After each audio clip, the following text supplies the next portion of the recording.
Hello, hello. You know, we started like that. Hello and welcome to the pod. My name is Alvi. This is Dare to Be Aware. Last episode was about compassion, and we are going to piggyback right off of that. And today we're going to talk about something that we should all feel quite strongly about: parenting. And the reason that I want to talk about this is there's a lot of reasons why I want to talk about it. And I don't think I have much insight on it, to be honest with you. I'm pretty much just going to tell you kind of my experience with it and, how I feel about it. Everybody knows that parenting is super duper important. We're pretty much put here to reproduce, essentially. And so I feel like this is a topic that should be like universally aligned. Everybody should be kind of have congruent beliefs about it to a degree. As far as its importance, it's not the case. Unfortunately, it is not the case. I also really want to apologize about the audio quality. I don't know what it is about my setup that the audio sucks. And maybe it's the microphone, maybe I don't know what it is, but I'm going to get through it. At this point, I'm just putting stuff up. So maybe the next episode, it'll get better. But I just want to tell you how I feel about parenting. And the reason really that I want to talk about this is because, like,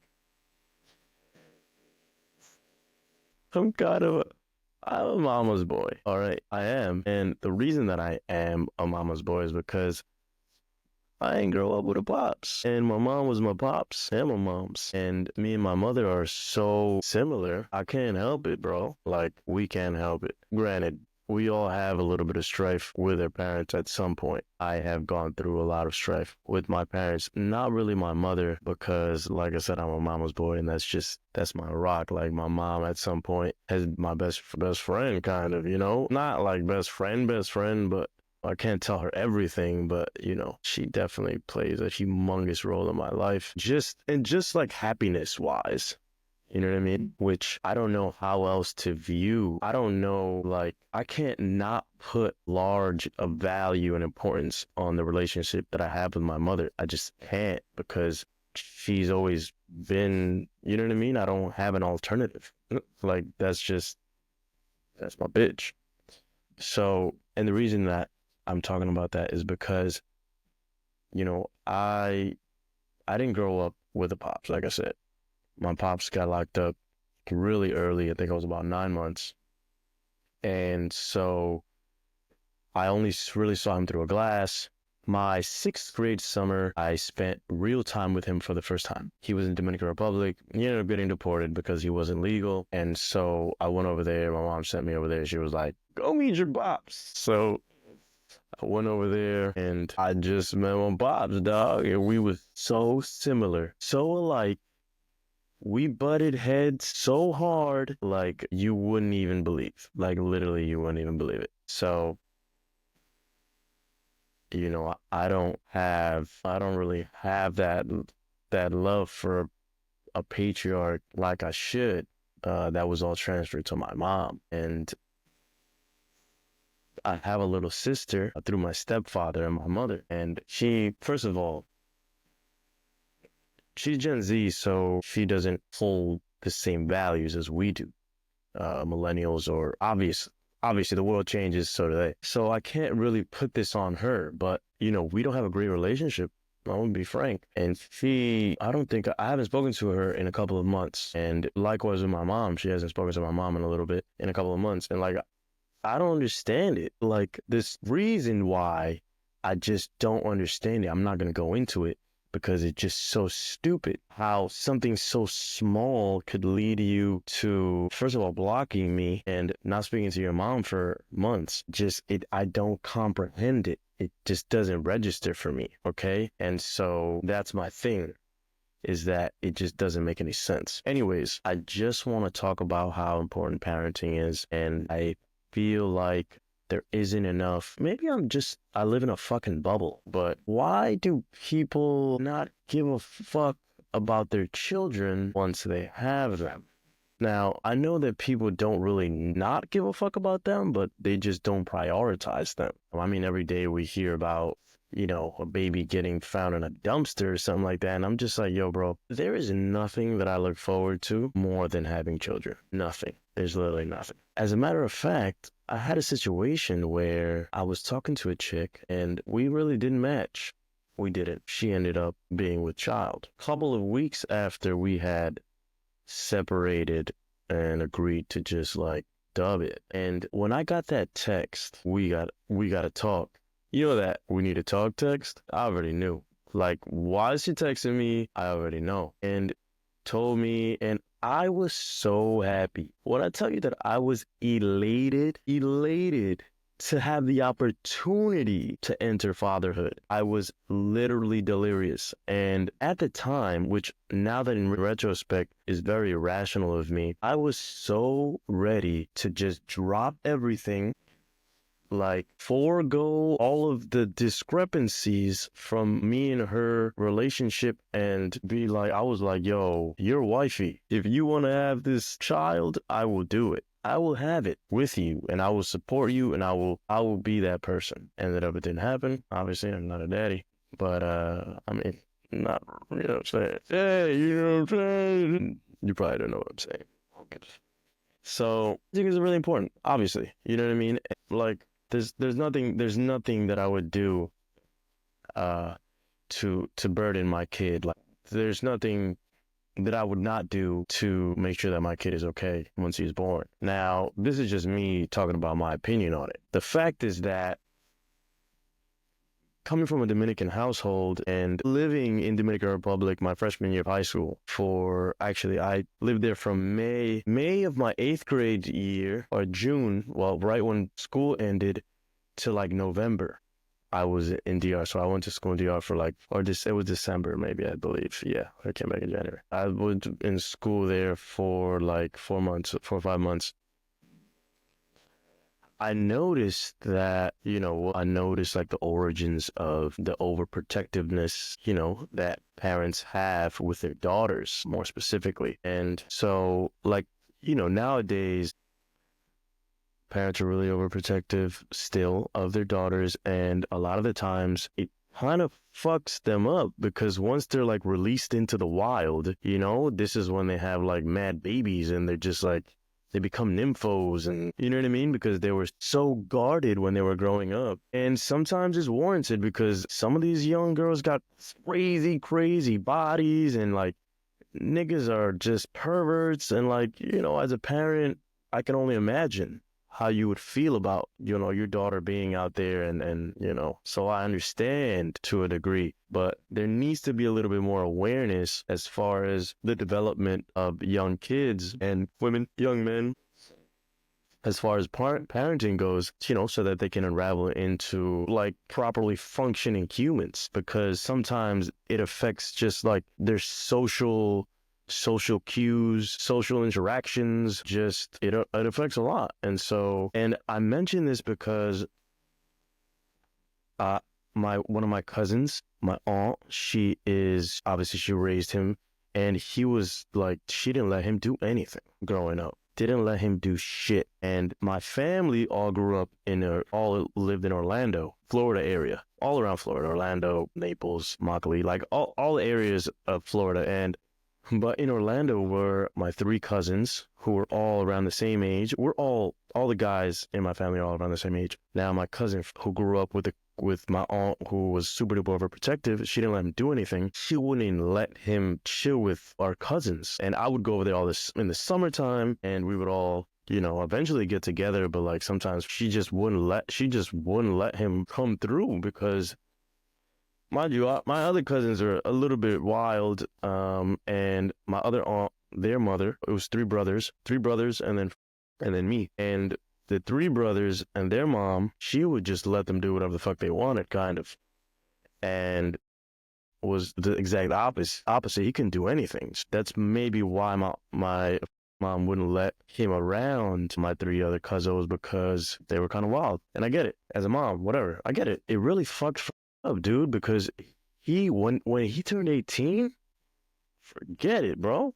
Forget it. He was wilding. Like, nigga wouldn't come home for 6 months at a time. He was like, I'm about to catch up, my boy. Like, I'm really catching up to life now that I'm not legally under duress, I guess. But so that affected bro, and he hasn't. I don't think he really recovered from that. He doesn't have a great relationship with her, obviously. Like, that's granted, she's kind of crazy, but there's just another aspect of parenting. You know what I mean? Somebody else, I met this chick. I was introduced to this chick via a mutual friend. This chick is old as hell, and her parents still got her on super duper lock. I'm talking about super duper duper lock. Like, she's a little ass kid. She got no freedom. She has gone on like one date. And I'm like, yo, and you know what I'm thinking about, bro? Is that I remember when I was growing up, like high school days, even maybe middle school, high school days. High school and like in college, beginning of college, because I went to college in 2010. I'm old as hell, so social media was still really new. Like, they were used to be like the diamonds in the rough. You know what I'm talking about? Like the chicks who didn't know they were bad. You know what I'm saying? Yeah, they weren't like ran through because maybe their parents were kind of overprotective, but it was okay because like the world wasn't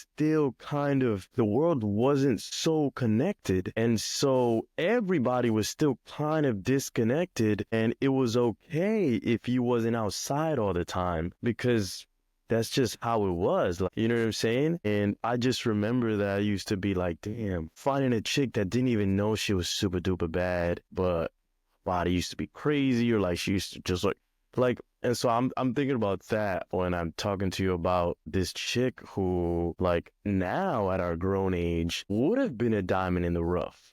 Right? She would have been if she was like, I don't think she's a virgin, but she's like my age, 28, 29, whatever, and doesn't have that much experience. But now that's like, you don't even want that. You know what I mean? Because it's just like she doesn't even know the things that she needs to do. Like, if you had a diamond in the rough back in the day, you can grow with her. Like, you can kind of show her the ropes. And there wasn't so much shit that you had to show her because, the world was still, like I said, really disconnected. But nowadays, forget it, bro. Forget it. That chick is like a singer. She's like a 2-year-old, bro. Like, what? Imagine. And that's because, nigga, her parents got her on lock. On lock. Like, I think she was like, I had a conversation with her, and I think she was like, yeah, if I don't come home at a certain time after work, or if I don't holler at my parents, they blow my shit up. And I'm just like, yo, bro, that's so crazy, bro. It's so bananas. So, that's parenting that needs some work. And I know traditional parenting is the effects of it. And I get it. Like, I've seen it. But that doesn't ever bode well it just doesn't bode well for the kid, man. And so, I don't know. I don't know. I just wish that I could like increase the awareness and the importance of raising a versatile, dynamic child. Like, like my goal is to have a kid and probably, yo, bro, there's so much shit that I can touch on with this parenting thing. And I don't know really shit about parenting because I'm not a parent. I mean, not that I don't know shit, because I'm a smart nigga and I could put two and two together, and I understand behaviors and things like that and people. And so, like, for example, my little sister, I grew up in Fair Lawn. I went to high school in Fair Lawn, but the first 11 years of my life, I grew up in the city. Born and raised in the Bronx, Bushwick. Then I moved to Fair Lawn. Then I went to DR. So I've also grew up a lot in Orlando and Florida in the summers. I'm versatile as far as, what I've been exposed to as a young kid. But my little sister grew up her whole life in Fair Lawn. And so my parents, obviously, God bless them, they moved us to the burbs for a better life, right? The American dream. Now, my parents are really the American dream. we were still kind of like the broke people amongst the rich niggas. You know what I mean? Like a lot of white people around. You know, white people are condescending, and I'm not talking about all white people. I don't want to seem like I'm slighting white people because I grew up amongst all kinds of people and I love everybody. But there's a tendency for minorities growing up in a white area to be condescended and all these things, like, you know. So my parents didn't know. Like they didn't do it on purpose. You know what I'm saying? They were trying to give my sister a better life. And it's all understandable, obviously. But it has had some long-term effects. And if I wasn't the person that I am, like if I didn't grow up knowing or being secure from a young age in the person that I was, I would have probably gone through the same things. And so the reason that I mentioned this is because I want my kids to grow up in the city like I did. And then in high school, I'll take them to the burbs. You know what I'm saying? A nice fat ass crib. And like in high school, when they already, you know, have a solid base for who they are, and, you know, I obviously would aid that. And then they can come and fucking just kill it in the burbs. You know what I'm saying? So I think that's my angle for my kids, my plan. At least I do have a plan. I just wish that there was more kind of awareness around it. I feel like my childhood was great. I just wish that the same for my little sis, because I you know, I feel her, bro. She's going through it kind of. Anyways, another thing about parenting is like I saying some shit, dog. One day I was in Orlando. It was recent actually. It was in 2022 or something. I was smoking with some niggas in the backyard or something, in the porch or some shit. This nigga had his baby in his hand like a football, and he was smoking an L, like pretty much smoking the blunt with the baby. Like, my guy, like what? What? Yes, that's where Florida gets its reputation. Anyways, yeah, man, I just wanted to talk about how parenting is like, you know, we should have a parenting course in school, maybe, or, you know what I mean? Like, what? This is the reason that we're here. And there isn't any guidance for young adults who are going into parenthood, or young adults who have entered parenthood inadvertently, accidentally. You know, with all the abortion laws, there's gonna be a lot more parents, accidental parents, whatever you want to call it. So I feel like they're just, and again, maybe I live in a bubble and there is awareness and just people don't give a fuck, which, hey, what can you do? I'm talking about it because I feel strongly about it. And for example, I had a relationship with a chick who had a kid. And at the time, I was feeling a little like, I was feeling like kind of desperate to find a girl to have a kid with.